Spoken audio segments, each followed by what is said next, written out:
So after running through what was a pretty negative video on my last post, I wanted to take a second, step back, and make a nice piece of positive content. Talk about something good in the Counter-Strike community for once, and just relax and think about better days. And that's why today, we're going to talk about what has quickly become maybe my favorite map in the game, and honestly, the best map in Counter-Strike 2 right now, and that's Ancient. Ancient is a really interesting case because the last time I played Counter-Strike seriously, it wasn't in the game. It is a brand new original map made by Valve that's been dropped into us for a few years now.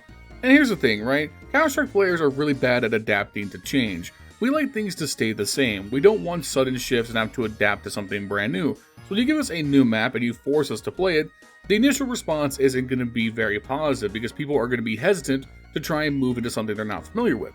But over the years, we've played Ancient more and more, we've settled down onto it, we've had enough time at the pro level, the average level, and the new level, we can really see that this is a very successful map. It offers up a lot of pros, very few cons, it's approachable, simple to understand, but it still has a great depth of strategy, and frankly it's one of the most fun maps to watch at the pro level right now. So today, we're going to take some time, we're going to talk about everything Ancient does to be the best map in Counter-Strike right now. But before we do, make sure you guys take a second, leave a like, leave a comment down below, and subscribe to the channel if you haven't already. It helps out immensely the YouTube algorithm, as well as with my goal of reaching 1,000 subscribers. We are so close. We are 30 subscribers left for that goal. The vast majority of you who watch these videos are not subscribed, so make sure you take a second, hit that button, and help me reach that milestone. While you're down there, make sure you guys consider becoming a channel member as well. For $5 a month, you can support me directly, get access to exclusive envelopes, emotes, a shout out in every video, as well as new features coming soon. And lastly, check me out on Twitch, Sunday through Friday, 8:30 p.m. Pacific Standard Time, streaming Counter-Strike, streaming some variety on the weekends. Come say hi, and let's get into the breakdown. Alright, so first things first, let's talk about what Ancient does so well as a map. Straightforwardly, it's a very simple, intuitive layout. It's one of the smaller maps in the map pool, while not feeling too small. The layout offers up a little bit of everything. There's room for players to lurk, to flank, there's good sites for anchoring, there's good lanes for ops to take control, and at the same time your ability to close the distance allows ops to not feel too dominant or necessary. When you look at the map from a top-down perspective, what I really like about it is how all of these lanes connect to the three major areas, being both the bomb sites and mid. It's a bunch of very narrow corridors, but at the same time there's a lot of room to maneuver around and there's plenty of them. And I also like that there's no spots that are really inaccessible to either side. CTs can push forward and take mid control, push through and flank to either bomb site. Ts can push through mid and get into CT relatively easily. So there's a lot of room for you to move around, there's a lot of strategy available up front. I think one of the most appealing parts of the map to me is that it's very approachable for new players. When you look at this map and you start pushing to each of the bomb sites, from the T perspective, what you need to smoke makes a lot of sense. When you push into B, you see the two corridors leading to CT. It's very clear that you want to smoke those when you take the bomb site. Unlike say a map like Nuke, where if you're a T and you push outside, it wouldn't be immediately apparent to you that you should use 2 or 3 smokes to make a line to cross safely to secret. That doesn't immediately jump out at you. But when you push onto the sites on Ancient, it's very clear what corridors you should try and lock off. So if you have no idea what you're doing, you could just walk to certain places and throw smokes directly at certain sightlines to block them off.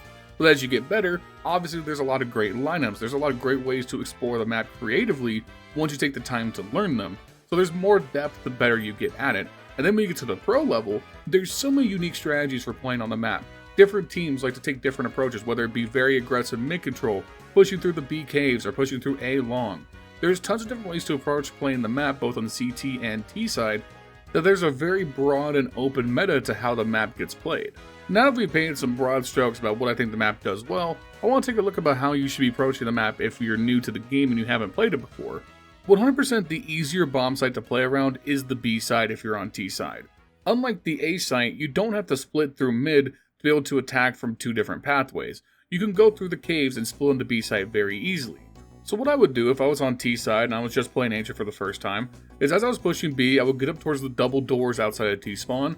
I would throw a flash high in the air to blind players on site who might be by the pillar. From there, you can have teammates push up to go through caves to punch on the site, while you push up B ramp. Now, I want to be clear on callouts here because everyone does things a little differently. When we look at the site, the callouts I'm using here are pillar, for by the front of caves where the pillar is.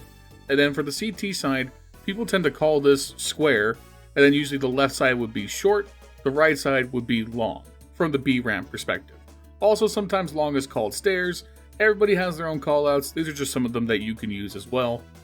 Anyways, as I'm pushing up ramp, I'm looking towards long B first, and then as I turn the corner onto site, I'm looking towards short B. And if you have a smoke on hand, you can choose to smoke either side, whatever you think is going to be more beneficial to you getting the plant down. Once you get the plant down, I would back off into caves, back down ramp, and pretty much play for the post plant.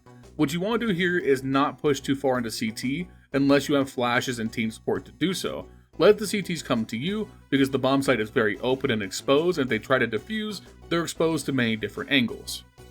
Also, as an added little tip, a very simple Molotov you can throw to the default plant site behind pillar is to go towards the caves, look up at the piece of plywood in front of you, aim up here to where my crosshair is, and just left click throw that Molotov. It'll fly over the wall and help you with denying that defuse. So great, once you got a feel for playing B, you're now ready to look at what is by far the best part about playing Ancient, and that's taking mid control. Ancient's mid might be one of my favorite playgrounds in all of Counter-Strike because both sides really want to control it, and the only way to control mid is to play really aggressive. As the T side, if you gain mid control, not only do you gain access to Donut, allowing you to backpick into A, you can now push through Red Room and backpick into B or go CT to A, giving you a third entry into the A bomb site. You can also lurk right around mid and wait for rotators going from A to B or vice versa through spawn. So it's really important if you're on the CT side and you're losing mid that you mount a mid defense. And defending mid requires you to play proactively with multiple teammates and use a lot of your utility. On the CT side, you need Molotovs, smokes, grenades, anti-flashes, you need teammates to watch the cave flank, all the while hoping that Ts don't come marching through that mid smoke trying to take you down en route to their bomb sites.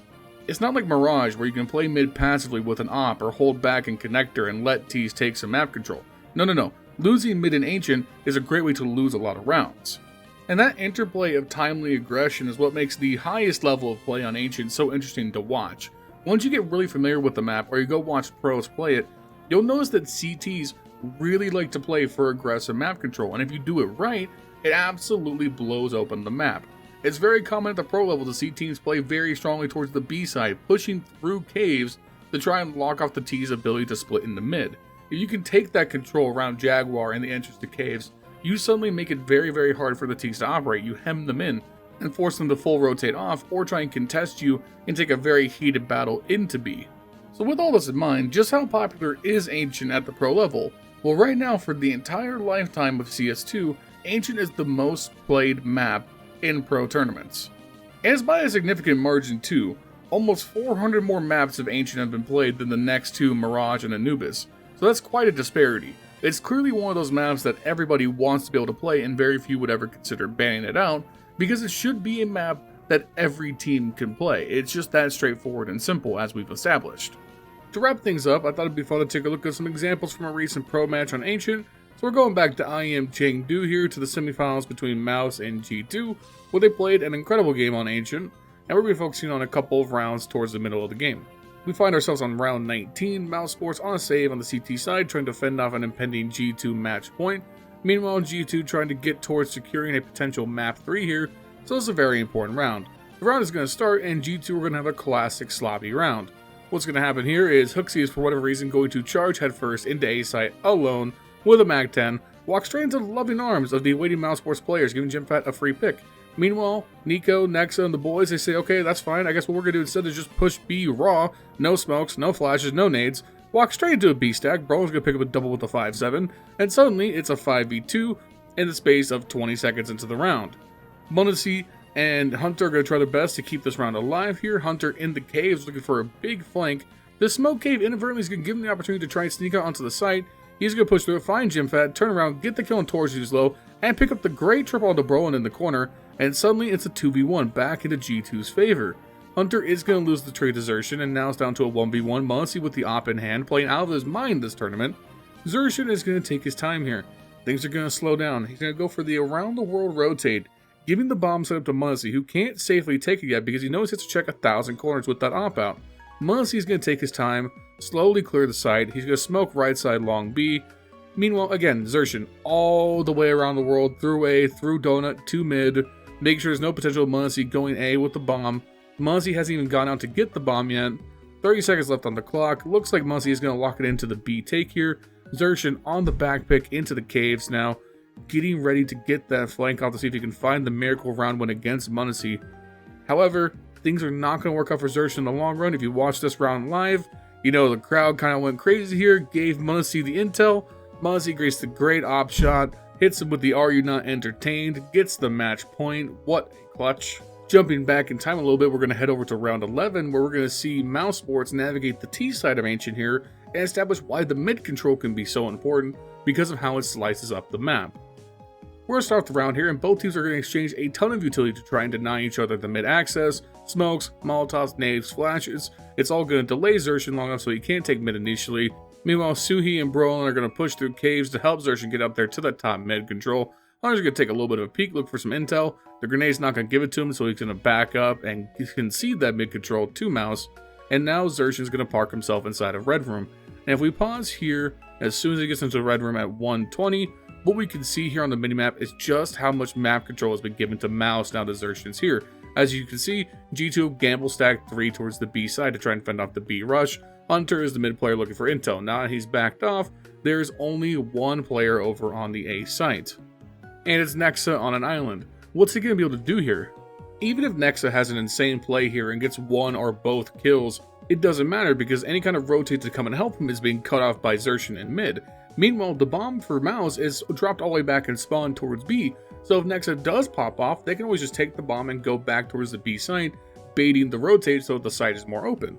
This control from Mouz is brilliant. It allows them to do whatever they want based on how things play out in the round. If we unpause here, things are going to slow down a little bit. They're going to kind of develop. They're trying to see what G2 might do in response. The bomb was picked up. It's starting to rotate towards A. Mouz want to bend this into an A take with that map control. Next, it gets spotted. He's about to be found out by Torji and his friends. He is going to get picked by the op. And now the A site's wide open. Xerxes, again, here in Red Room, here's the rotate. Lets one goes by. Gives the comments to his teammate that one's through the CT. He's going to take the fight with Mouz here. He's going to push over the mid control. Gets the immediate trade on Brolin. Now he's going to push him even deeper to lock off this rotate. Hunter can't do anything towards the A side because he's concerned about the CT pick. He immediately snaps onto Hooksy over at B with his insane headshot. This shuts down the round for G2. He throws a smoke down to block off Hunter. Hunter pushes through looking for anything. Xerxes manages to get the third pick, which he should not have gotten. And now Nico's just trying to chase, trying to get something out of this round, chase him all the way into mid. And yeah, Nico does get the pick on Xerxes finally, but he walked right into the crossfire from Shuhei, and that's round over. Alright, that's about it. Just thought I'd take some time today to talk about what I think is by far the best map in CS2 right now.